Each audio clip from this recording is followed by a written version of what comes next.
Et c'est les amis, c'est Okayo, et on se retrouve pour la suite de The King's Crown. Donc, dans le dernier épisode, nous avions discuté avec ce fameux monarque, enfin ce fantôme du monarque que nous avons accidentellement tué. Vraiment, c'était pas de chance, il était là au mauvais moment et patatras, hein, plus de monarque. Et évidemment, on peut le comprendre, il n'était pas vraiment content qu'on l'ait tué, parce qu'il voulait en finir avec ce rôle de monarque et tout ça, mais il ne pensait pas voir les choses ainsi. Il nous a dit qu'apparemment, il fallait mettre fin à un cycle. Mais malheureusement, il n'a pas pu nous en dire plus sur ce fameux cycle et on ne l'a plus jamais revu. Donc, est-ce qu'on va le revoir dans cet épisode? Est-ce qu'on va avoir des réponses sur ce fameux cycle? Parce que nous avons aussi appris que nos trois chères chevaleresses, lorsqu'elles ne nous défendent pas, ont des vies, au final, autres que chevaleresses. L'une fait de la menuiserie, l'autre dans l'administration et la troisième chez un fleuriste plutôt.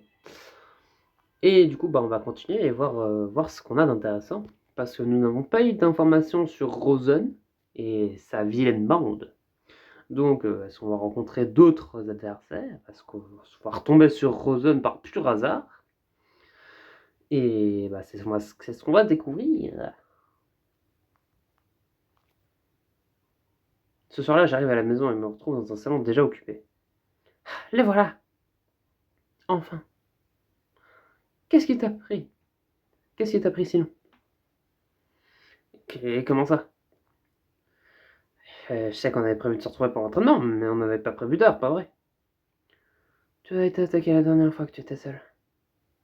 Ce n'est pas prudent pour toi de rester dans les rues, ni de croire que tu es en sécurité à l'intérieur. Le seul moyen de s'en assurer est de rester à tes côtés. Je voulais pas prendre autant de temps. Je pensais que tu serais pu rentrer plus tôt. J'avais des choses à faire, et ça a pris plus de temps que je ne le pensais. C'est pour ça que tu avais besoin de fleurs. Iris et Kazumi me jettent un regard acéré. Oh, des fleurs. On a déterminé que tu n'avais pas de petite amie, mais... J'agite la main. Et vous êtes encore pire que mon grand-père. Les fleurs étaient pour Gilbert. Je voulais lui rendre hommage. Oh, un ange passe. Après un moment, Iris tape dans sa main. Eh bien, on devrait s'y mettre. Très bien, mais qu'est-ce que ça implique au juste? Oh, un entraînement de base. C'est un bon début.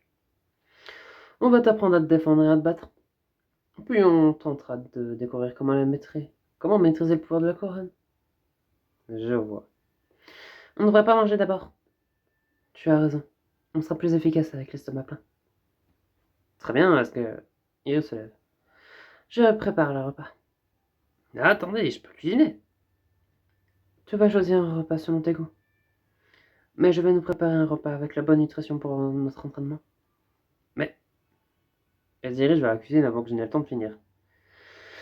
On dirait qu'elle ne va pas changer d'avis. Malgré tout, je me sens mal de laisser mes invités cuisiner. Je devrais pas aider. J'hésite, mais décide enfin de ne pas suivre. Si Riz faut vraiment faire toute la cuisine, je devrais pas me mettre sur son chemin. Kazumi sort un livre qu'elle avait réussi à cacher dans ses vêtements et se met à lire. C'est bien. Elle hoche la tête, mais n'explique pas plus. N'essaie pas de lui parler quand elle est comme ça. Elle n'écoute jamais, à moins que ce soit important. On se regardera ça en tête. Je suis désolée qu'on ait gâché ta soirée comme ça, Michael. Non, tu me déranges pas du tout. J'aime ta compagnie. Vraiment, tu m'envoies. Nous discutons tranquillement tandis que Kazumi lit.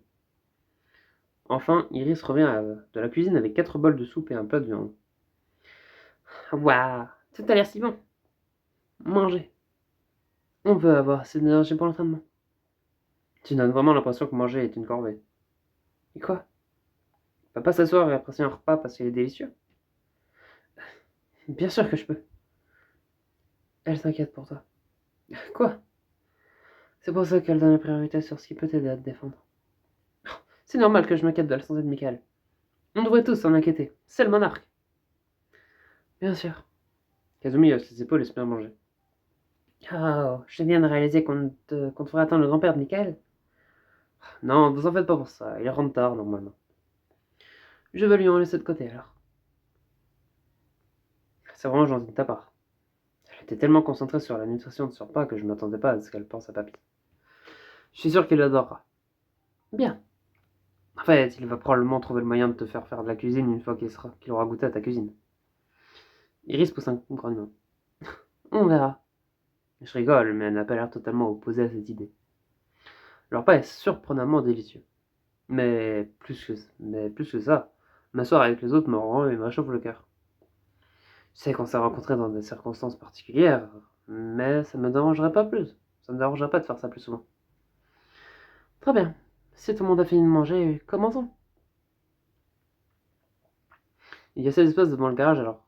Après avoir fait la vaisselle, nous sortons. Et maintenant, on devrait commencer par la salle de défense. Oui, faisons comme si Michael était une nouvelle recrue qui ne sait rien de rien. Hé Alors qu'apprendre malgré tout. Mieux vaut commencer par le début. Viens par là, Michael. Je vais te montrer comment te libérer d'une prise par derrière. D'accord. Pour les 2 prochaines heures, elle m'indique les bases de self-défense. C'est fatigant, mais je sens mes muscles mémoriser chaque exercice. Devrais-je faire semblant de ne rien voir? L'avant de mon grand-père me fiche sur place. Il se tient devant l'allée et nous regarde avec un sourire amusé. Je suis cloué au sol par Iris qui m'apprend à contrer cette prise. On, euh, on apprend la self-défense, Michael. C'est comme ça qu'on dit de nos jours. Oh merde. J'attrape rapidement le bras d'Iris et le tiens comme elle me l'a appris. Je lui fais un balayage et la renverse. J'atterris sur elle et roule pour me remettre debout. Bien joué, Michael. Merci. Mon grand-père lève un sourcil. Le self-défense, hein. On m'a agressé l'autre soir. Quoi? Ouais, 2 étrangers m'ont sauté dessus. J'imagine qu'ils voulaient me voler et j'ai tout juste réussi à m'en sortir. Alors on a décidé de lui apprendre à se défendre. Vous devriez en faire de même, monsieur. Peut-être bien. Il secoue la tête avec regret. Les rues ne sont plus aussi sûres que par le passé. Dès qu'il disparaît dans la maison, je pousse un profond soupir. Un de ces jours, les insinuations et les questions ne suffiront plus. Il va me coincer et essayer de me parler d'éducation sexuelle. J'ai repris un tremblement. Eh bien, j'imagine que c'est un bon moment pour s'arrêter. Tu as fait un grand progrès depuis ton premier jour, Michael. Vraiment, merci. De retour à l'intérieur, Iris fait le tour du salon. Ça ne te dérange pas si je jette un regard ici? Non, vas-y. Bien. J'aimerais inspecter la forme de la maison et les défenses potentielles. Mais ne dis pas ça à mon grand-père s'il te demande ce que tu fais. Tu marques un point. Je vais lui dire que je m'intéresse au design d'intérieur. Ouais. Il va jamais la croire. Pendant qu'Iris inspecte les fenêtres et vérifie leur solidité, Kazumi s'assoit avec un livre. Quoi qu'elle lit, ce doit être captivant. On va passer Lumi. Lumi est entrée avec nous, mais elle n'a nulle part en vue. Je serais bien d'aller la chercher. Je la retrouve assise sur le toit à regarder les étoiles. J'escalade par la fenêtre à l'argent. Lumi? Ah, Michael! Qu'est-ce que tu fais là? Ça me brûle du temps pour te retrouver. Tu me cherchais? Pourquoi? Pour savoir où tu étais. Je voulais m'assurer que tu ne fasses rien d'étrange. D'étrange? Je veux dire, comme de la magie ou quoi? Mon grand-père se fait déjà trop d'idées sur ce qui se passe. Ah, ne t'en fais pas, je ne ferai rien de bizarre. Bien. C'est déjà terrible ce qu'il pense qu'il y a quelque chose entre nous. Ça ne me dérange pas. Quoi? C'est la couverture parfaite, non? J'imagine. Quoi qu'il en soit, je suis venu ici pour regarder les étoiles. Ah ouais? Je m'installe à côté d'elle et regarde le ciel nocturne. Bonne idée, c'est une belle nuit. Alors on peut bien les voir. Ne sont-elles pas magnifiques? Elles sont différentes de celles de la maison, mais elles sont toutes aussi froides. Froides? De petites épingles de blanc, des lumières insensibles, qui nous regardent depuis leurs abysses d'indifférence. C'est vraiment si horrible. Je pensais pas qu'elle voyait les étoiles comme ça. Je m'attendais à ce qu'elle soit toute romantique en pensant aux étoiles. Peut-être que c'est à cause de son foyer. Quand les ténèbres appliquent un danger, on ne peut pas vraiment apprécier le ciel nocturne. Regarde, c'est l'étoile du berger.